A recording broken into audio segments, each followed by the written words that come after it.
família é um projeto de Deus. Família não é fruto de uma convenção social. A família não é fruto de um projeto do Estado. As organizações das sociedades modernas que se formam debaixo da égide de uma Constituição, os países democráticos ou não são eles que inventaram, que estabeleceram a família. Família não é um instituto legal, não tem origem no instituto legal. A família é um projeto divino. A família é o alvo divino do grande e eterno plano de Deus. Todo o movimento de Deus para salvar a humanidade é um movimento que contempla de maneira precípua a nossa família, a família da terra. Salvação de Deus, muito embora é uma salvação pessoal, é uma decisão pessoal, mas a família, ela está no bojo do âmago da salvação. É por isso que através de uma pessoa, famílias inteiras vão sendo conquistadas para Cristo. E a própria essência do ser divino que nós cremos no âmago da nossa fé cristã, nós cremos no Pai, no Filho e no Espírito Santo. Deus em si é uma família. E é por isso que existe a família, porque a criação do homem também é o reflexo da imagem e semelhança de Deus. Fala, eu sou a imagem e semelhança de Deus. E isso não é uma verdade, mas não é a verdade mais aperfeiçoada, porque nós nos tornamos mais parecidos ainda com Deus, nós nos tornamos mais semelhantes ainda a Deus, quando nós estamos juntos, igual nós estamos aqui hoje no culto da família. Aí a imagem e semelhança de Deus aflora. Aí a imagem e semelhança de Deus viceja. Aí a imagem e semelhança de Deus no ser humano eclode, desabrocha, quando nós estamos juntos, quando nós estamos reafirmando os valores da nossa família. Louvado seja Deus. E é por isso que essa palavra me toca nessa noite e me inspira. E o Santo Deus Israel me impulsiona a dizer-vos, baseado nesse texto, porque aqui tem um doutor da lei, gabaritado, versado nas escrituras, versado na teologia, versado nos ensinos mais profundos, que carregava consigo um cabedal teórico, filosófico, tinha uma inteligência admirável. Chega para Jesus com uma pergunta interessante, uma pergunta instigante, uma pergunta que causa inquietação e que talvez a maioria de nós, que desperta interesse. Como que podemos fazer para herdar a vida eterna? A vida eterna está em função de quê? Qual atitude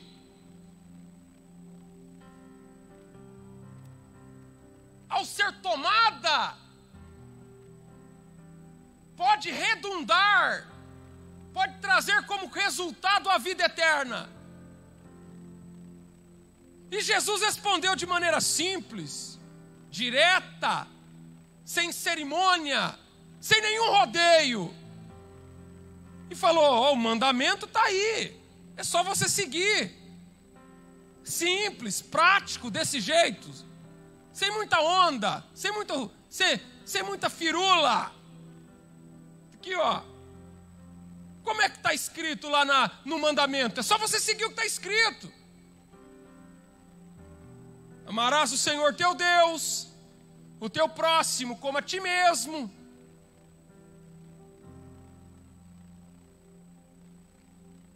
Mas na verdade o doutor, ele queria discussão. Ele queria o confronto da argumentação.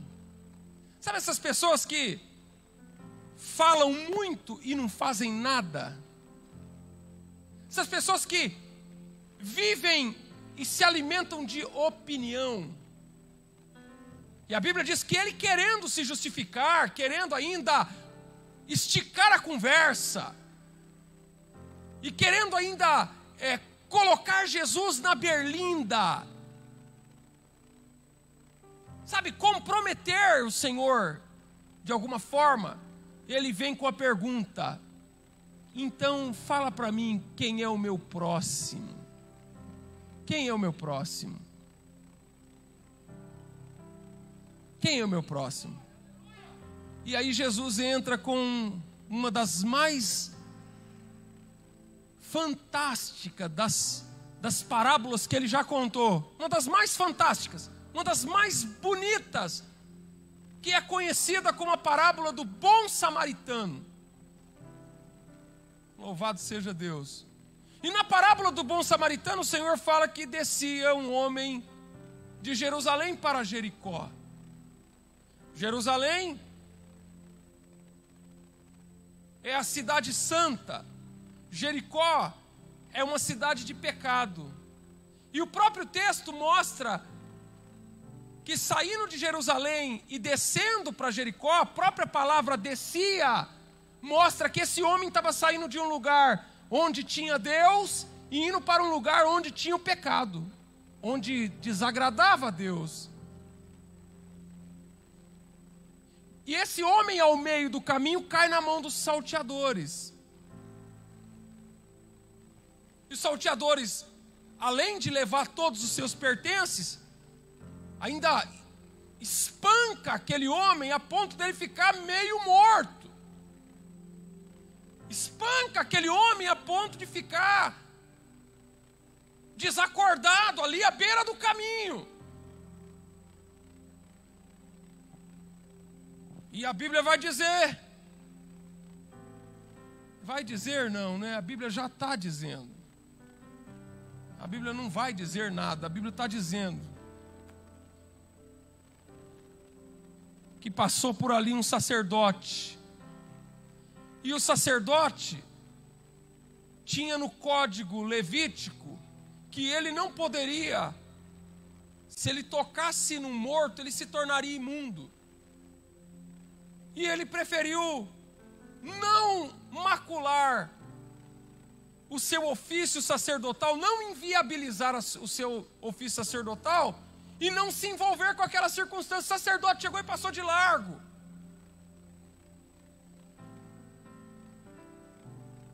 O sacerdote não quis saber de se envolver. Por quê? O que eu preciso fazer para herdar a vida eterna? E quem é o meu próximo? Quem é o meu próximo? O homem descia de Jerusalém para Jericó. E a pergunta que Deus está fazendo aqui nessa noite, a palavra que vem aqui nessa noite, até que ponto nós estamos dispostos? Até que ponto nós estamos abertos para viver de verdade o que preconiza a palavra de Deus e o Evangelho Santo do Senhor? Até que ponto nós estamos dispostos a sair do discurso, a sair da retórica e arregaçar as mangas e conseguir entender que o que acontece com o meu semelhante, que o que acontece com o meu semelhante também acontece comigo.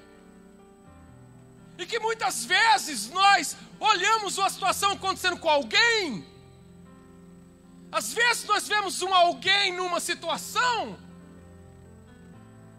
e ao invés de ser um instrumento de Deus, um canal de Deus para erguer pessoas,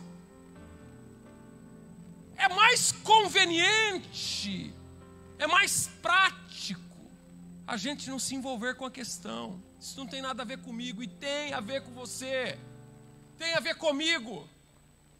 O Evangelho tem a ver com famílias, o Evangelho tem a ver com relacionamentos, o Evangelho tem a ver com entrosamento, o Evangelho tem a ver com conexões entre pessoas, e não só pessoas do meu mundo, da minha bolha, não só pessoas, irmãos, o próprio Evangelho fala que se eu amar só aqueles que me bendizem, se eu amar só aqueles que me convêm, que me amam, isso não há diferença alguma, porque os próprios gentios, o povo do mundo faz isso. O Evangelho tem a ver com pessoas e com conexões. Nós vivemos num mundo, irmão, em que os relacionamentos, eles são relacionamentos construídos em cima de interesses.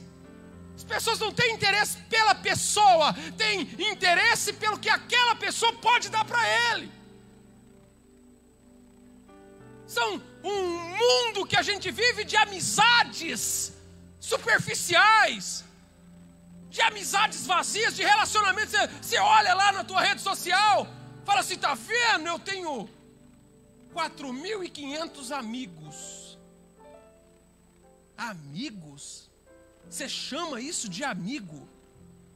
Você está vendo o que se transformou hoje no mundo virtual? As pessoas, elas são amigas. O conceito de amigo, o conceito de relacionamento, é um conceito fajuto. Por isso que as pessoas estão em angústia, por isso que as pessoas estão vazias, por isso que as pessoas estão carcomidas pelas doenças da alma. Porque quando, olha só, o que acontece? Agora a Bíblia está dizendo, passou o sacerdote, passou de largo, não quis se envolver. Quem tem obrigação para fazer, não faz. Quem tem ofício para fazer, não faz. Passou o levita. Os dois tinham cargo na igreja. Os dois tinham ofício, tinham ministério, tinham chamada. Mas não quiseram se envolver, porque acharam que aquilo não era para eles. E o bom samaritano é conhecido, o samaritano que entra na história, que quando Jesus coloca o samaritano como herói, ele está dando um tapa na cara dos judeus, porque os judeus detestam o samaritano. Ou seja, o samaritano é aquela espécie de anti-herói. O que é o anti-herói? O anti-herói é aquele personagem que ninguém gosta, mas é ele que vai se tornar o ponto decisivo, o ponto de inflexão da história. O samaritano é odiado pelos judeus. Os judeus não conversavam com o samaritano. Ou seja, na cabeça do judeu, a bondade não podia vir do samaritano.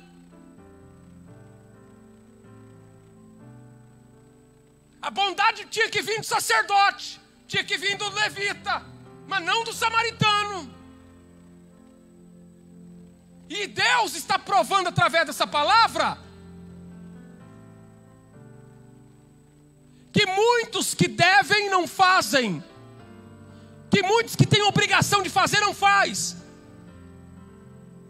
Mas aquele samaritano que está passando por ali, quando ele chega perto daquele moço que está caído no chão, a Bíblia diz que ele é movido de íntima compaixão.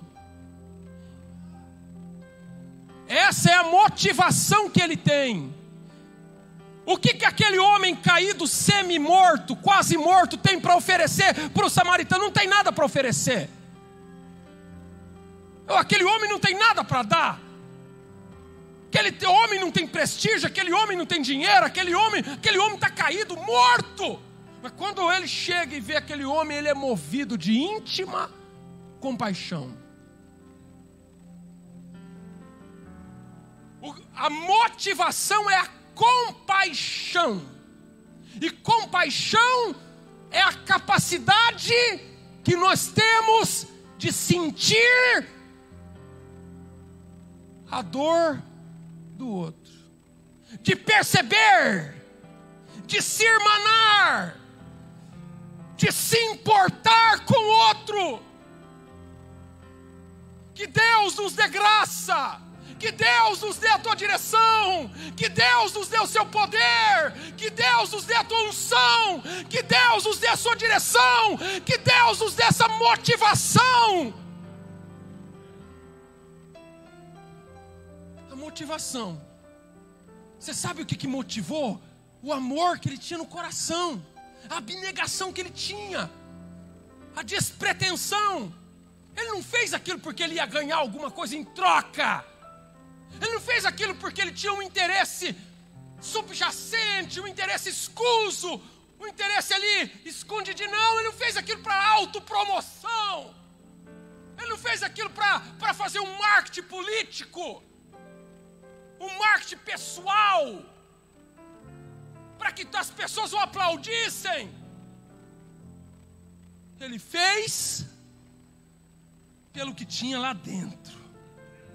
Louvado seja Deus. E Deus, a Bíblia diz que Deus derramou o seu amor em nossos corações. O amor de Deus está em você. O amor de Deus está na tua família. O amor de Deus está na tua casa. O amor de Deus está no teu ministério. O amor de Deus está derramado em nossos corações. Porquanto o amor de Deus está derramado em nossos corações.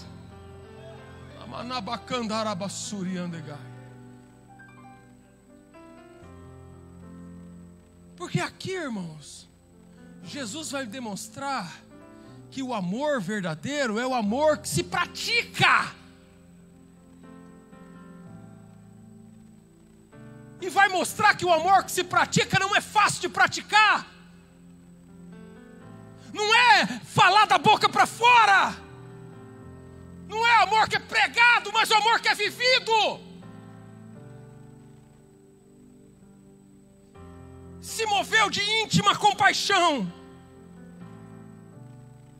Pegou aquele moço, colocou na sua cavalgadura, levou até a estalagem, pagou ali a sua hospedagem, sarou as suas feridas. E depois perguntou: quem foi o próximo daquele que caiu nas mãos dos salteadores? Quem foi o próximo que caiu na mão do salteador? Aí o doutor da lei foi obrigado a dar o braço a torcer e falar: aquele que usou de misericórdia. Como faz para herdar a vida eterna? A questão aqui é a vida eterna. A vida eterna. A conversa começou aqui sobre a vida depois dessa vida, sobre a vida eterna. E a vida eterna, ela é conquistada a partir das minhas atitudes como ser humano aqui nessa terra. Que esse moço que caiu nas mãos dos salteadores, que esse moço que ficou meio morto à beira daquele caminho, ele também representa cada um de nós aqui. E o samaritano que entra na história e levanta ele, coloca na cavalgadura e traz para a hospedaria, é o nosso Senhor Jesus. E por que o Senhor Jesus aparece como samaritano, sendo ele judeu? Porque para o judeu, o samaritano era uma peste. E a Bíblia diz que Jesus se fez maldito por nós. E Jesus encontrou cada um de nós do jeito que nós estávamos. Quando Jesus me achou, o que eu podia dar para Ele? O que eu tinha para dar para Ele? Eu estava morto, eu estava caído, eu estava perdido, eu era um lascado na vida, sem esperança, deprimido. Eu era um jovem sem esperança. Mas o samaritano me encontrou no meio do caminho caído, estendeu a mão, me levantou, me colocou na sua cavalgadura e me trouxe aqui para essa estalagem chamada igreja.